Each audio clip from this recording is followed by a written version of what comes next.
तो दोस्तों एक बार फिर से आपका स्वागत है देश और दुनिया की ताज़ा अपडेट में। तो आइए बात करते हैं आज दिन भर और शाम तक की तमाम बड़ी खबरों के बारे में। आपको बताएंगे सभी खबरें एक एक करके एकदम विस्तार से, लेकिन उससे पहले आप किस राज्य शहर से न्यूज को देख रहे हैं हमें कमेंट बॉक्स में अभी बताएं। साथ ही सभी खबरों से अपडेट रहने के लिए वीडियो को लाइक जरूर कर दें और खबरों को एकदम आखिर तक जरूर देखें। एक हफ्ते में भाजपा को लगा दूसरा बड़ा झटका, पूरी जानकारी आपको विस्तार से देंगे, वीडियो को अंत तक जरूर देखें। बता दें कि जालंधर में भाजपा को पार्टी वर्करों से फिर से झटका लगने जा रहा है। जानकारी मिली है कि जालंधर में भाजपा के वर्कर आम आदमी पार्टी शामिल होने जा रहे हैं। ऐसा लगता है कि आपका विस्तार हो रहा है, जिसमें कई नामी चेहरे पार्टी का हिस्सा बनने जा रहे हैं। मंगलवार को सुबह 10 बजे सर्किट हाउस जालंधर में समारोह होने जा रहा है, जिसमें भाजपा वर्कर आम आदमी पार्टी में शामिल हुए।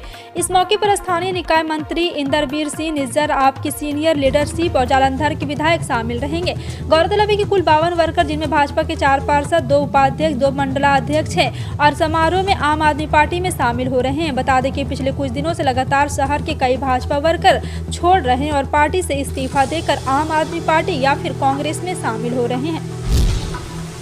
उत्तराखंड मदरसों की गतिविधियों का सर्वे किया जाएगा। सीएम पुष्कर सिंह धामी ने इस मामले में बड़ा बयान जारी करते हुए कहा है कि सभी मदरसों पर कड़ी नजर रखते हुए सर्वे की कार्रवाई की जाएगी। चिंता जताते हुए कहा है कि इन्हें लेकर लगातार शिकायतें आ रही है, ऐसे में इनकी जांच कराई जानी बहुत जरूरी है। सीएम धामी ने सचिवालय मंगलवार को पत्रकारों से बातचीत में ये बात कही। कहा है कि उत्तराखंड मदरसों की कामकाज गतिविधि को लेकर लगातार शिकायतें आ रही हैं। इन शिकायतों को गंभीरता से लिया जा रहा है। इसके लिए सभी मदरसों की जांच होगी।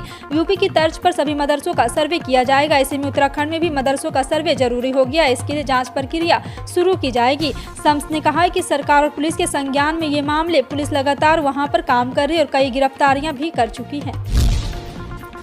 सुप्रीम कोर्ट में हिजाब पर प्रतिबंध मामले में सुनवाई जारी है। अब सोमवार को मुस्लिम पक्ष ने अपने सुर बदलते और कहा है कि हिजाब की जरूरत को कुरान के बजाय महिला के अधिकार के रूप में देखा जाना चाहिए। इस पर शीर्ष न्यायालय ने भी एडवोकेट के बदलते तर्कों पर जवाब मांगा है। इससे पहले मुस्लिम पक्ष ने हिजाब को इस्लाम में जरूरी बताया था। सोमवार को मुस्लिम पक्ष के वरिष्ठ वकील यूसुफ एच मुछाला और सलमान खुर्शीद ने कहा, कोर्ट अरबी भाषा में कुशल नहीं है, जिसके चलते कुछ कुरान की व्याख्या नहीं कर सकता। उन्होंने तर्क दिया है कि अदालत की तरफ से हिजाब को महिला की निजता, सम्मान और पहुंचना सुरक्षित रखने के अधिकार के रूप में भी देखा जाना चाहिए। इससे पहले पक्ष ने कहा, हिजाब इस्लाम में जरूरी है।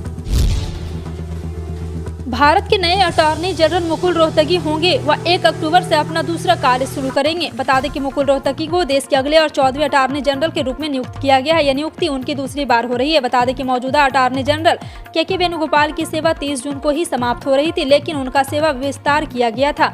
बता दें कि मुकुल रोहतगी इससे पहले जून 2014 में भी अटॉर्नी जनरल के रूप में नियुक्त किए गए और जून 2017 तक सेवा दी थी। अटॉर्नी जनरल केंद्र सरकार के लिए देश के सबसे शीर्ष कानून अधिकारी और मुख्य कानून सलाहकार होते हैं, जो सुप्रीम कोर्ट में महत्वपूर्ण मामलों में केंद्र सरकार का प्रतिनिधित्व करते हैं।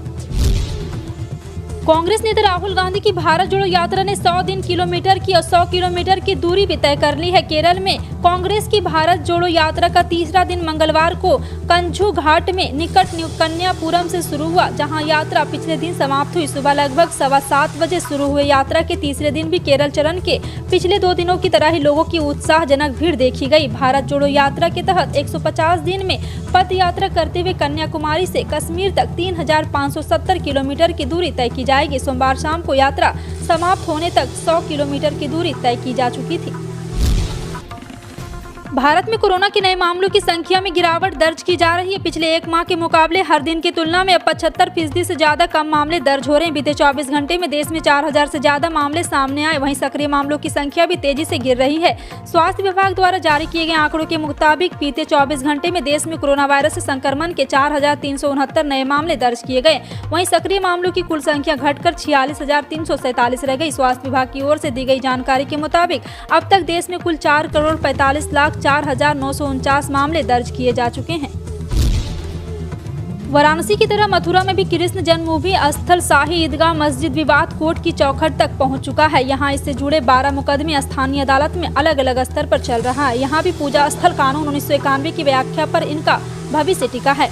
मंगलवार को जिला जज के यहां महेंद्र प्रताप सिंह की रिवीजन एप्लीकेशन पर सुनवाई होनी है, जिसमें ईदगाह परिसर के सर्वे और कोर्ट कमिश्नर नियुक्त किए जाने की मांग की गई है। मामले में मुस्लिम पक्ष ने ऑर्डर 7 रूल 11 CPC के तहत मुकदमा को खारिज की मांग की है। सोमवार को वाराणसी में ज्ञानवापी मामले में आए फैसले में भी मुस्लिम पक्ष ने इसी रूल का आधार लिया था।